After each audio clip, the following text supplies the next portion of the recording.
Resumen, capítulo 3 de la obra literaria ¿Por qué a mí? De Valeria Piazza Polisi. Audiolibro. Al día siguiente, muy temprano, toma el avión.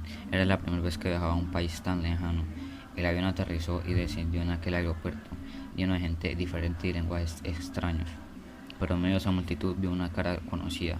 El tío André, biólogo, había recibido una propuesta del trabajo del Memorial Hospital y se había mudado con su familia 4 años atrás. Desde entonces no se veían. Fueron a su casa y allí encontró a su tía. Ella era la hermana de su madre, era la tía a quien más se parecía según decía la gente. En Brasil era periodista, ahora en Nueva York no trabajaba. Se quedó allí como 3 meses. Durante ese tiempo hizo un curso de inglés y se hizo amiga de una griega. Visitó varios museos y dio vueltas por la ciudad. Le encantaba caminar y observar. Después de pasear todo el día volvió a la casa. Se sentaba en un gran sillón y se quedaba allí durante horas, mirando a la nada. Llegó el día de repetir los análisis, pero en vez de eso, sus tíos le propusieron consultar a otro médico. Así tendrá una segunda opinión de un especialista estadounidense. Llevaron los análisis hechos en Brasil y explicaron todo lo que había pasado. El médico no creyó que estuviera contagiada. Primero, porque era mujer. Segundo, porque no había practicado sexo anal. Tercero, porque uno de los análisis daba negativo. Los resultados estuvieron listos enseguida y dieron positivo. El médico no sabía cómo decírselo. Le mostró los resultados y dijo que los había repetido más de una vez. Le costaba creerlo. Era el momento de volver a Brasil, empezar a hacer algo, estudiar, y eso fue lo que hizo, lentamente, pero lo hizo. Cuando llegó, llamó inmediato a Leco. Necesitaba poner punto final a aquella historia.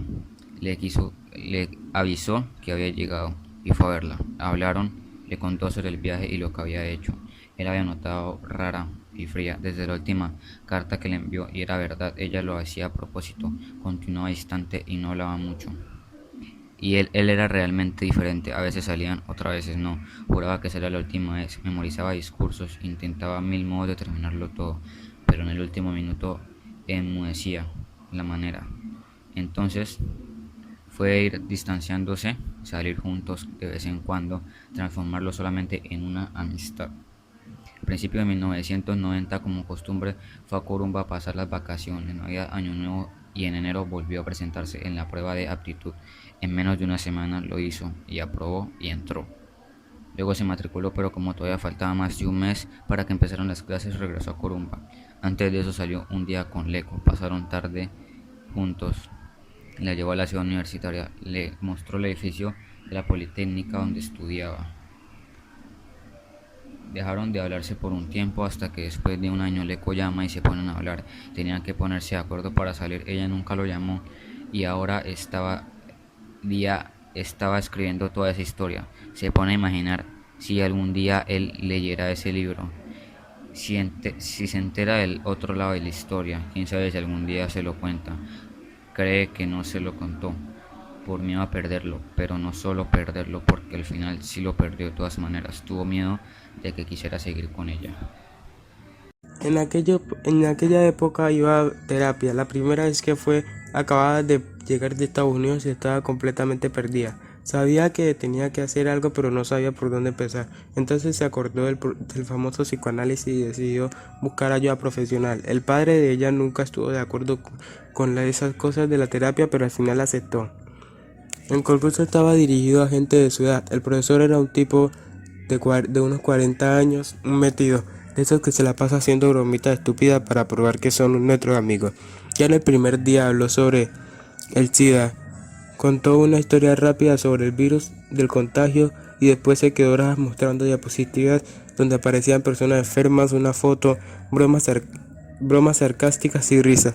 Sentía rabia no por las figuras que trataban de algo serio, sino por aquel espectáculo ridículo que parecía más una película de terror barata y de quinta categoría.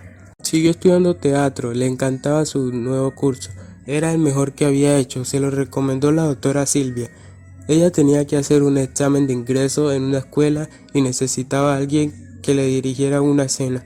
Entonces Silvia le habló de un profesor de unos 50 años que trabajaba en el teatro hace mucho tiempo. Fueron 3 años dedicados al teatro, tenía clases de interpretación, expresión corporal y voz.